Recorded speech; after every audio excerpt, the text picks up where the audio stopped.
개인들은 시장을 떠나고 고래들은 시장에 참여하고 있습니다. 안녕하세요, 주박사입니다. 오늘의 소식입니다. 어제 3일 미국의 고용보고서 발표가 있었고요.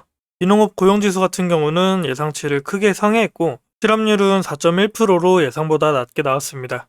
이는 노동시장이 여전히 견고하다는 신호고요. 이에 따라서 단기적으로는 달러가 상승하고 비트코인 같은 경우는 조정 압력을 받을 수도 있겠습니다.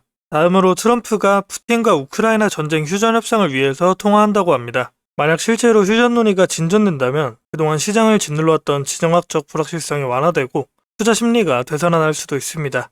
물론 통화 결과에 따라서 단기적인 변동성은 생길 수 있겠고요. 중요한 사안인 만큼 계속 모니터링하면서 속보 나오는 대로 텔레방에 공지드리겠습니다. 그리고 트럼프의 감세안, 일명 BBB 법안이 상원에 이어서 하원까지 통과됐다고 합니다. 이제는 트럼프 대통령의 서명만 남은 상황이고요. 이전 영상에도 말했듯이 이 감세안이 시행된다면 크립토 시장에 긍정적인 영향을 줄 수 있습니다. 감세가 시행되면 미국의 세수가 줄어들 수밖에 없고 이를 메꾸기 위해서는 정부가 국채를 추가로 발행해야 합니다.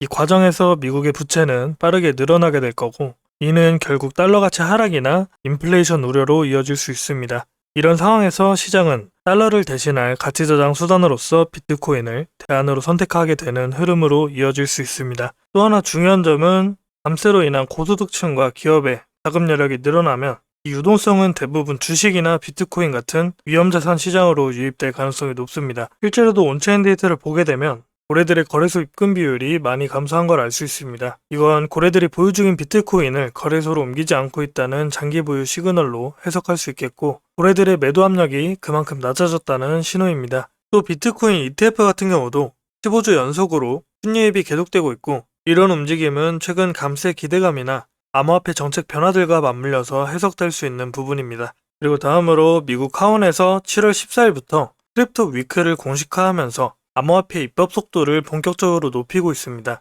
FIT21이나 스테이블코인, 법안 등 그동안 논란이 많았던 내용들을 이번에 통과시킬 가능성도 열려있는데요. 이는 크립토 시장의 제도권 진입이 가속화되고 있다는 매우 긍정적인 시그널입니다. 이런 긍정적인 움직임 속에도 선물 시장의 펀딩피는 아직도 음수와 중립 구간에 위치하고 있습니다. 역사적으로 본격 상승장의 끝 지점에는 개인들의 포모와 광기가 겹치면서 양수의 펀딩비를 보여줬었는데 최근 비트코인이 의미 있는 반등이 나와줬음에도 이 정도 수준의 펀딩피라는 건 비트코인이 아직 저평가 구간이고 여전히 시장은 비트코인에 대해서 회의적이고 무관심하다고 볼 수 있습니다. 실제 올해 1월과 6월의 핵심 지갑 데이터를 보더라도 10개 미만의 개미들의 비트코인 보유량이 급격하게 감소하면서 개미들은 비트코인을 팔고 시장을 떠났지만 반면 10개에서 100개 이상의 비트코인을 보유 중인 고래들의 지갑은 개미들의 매도 물량을 받아서 오히려 보유량이 상승한 것을 알 수 있습니다. 남은 상승 사이클을 위한 손바뀜이 진행되고 있다는 의미로도 해석할 수 있겠고요. 결국 시장이 뜨거워질 때는 이미 가격이 많이 오른 뒤에야 사람들은 뒤늦게 관심을 갖기 시작합니다. 하지만 지금처럼 좋은 뉴스들이 쏟아지고 있음에도 불구하고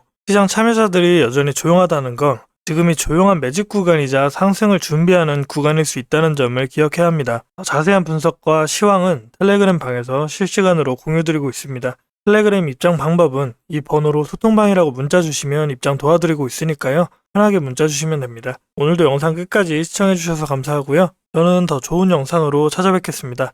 감사합니다.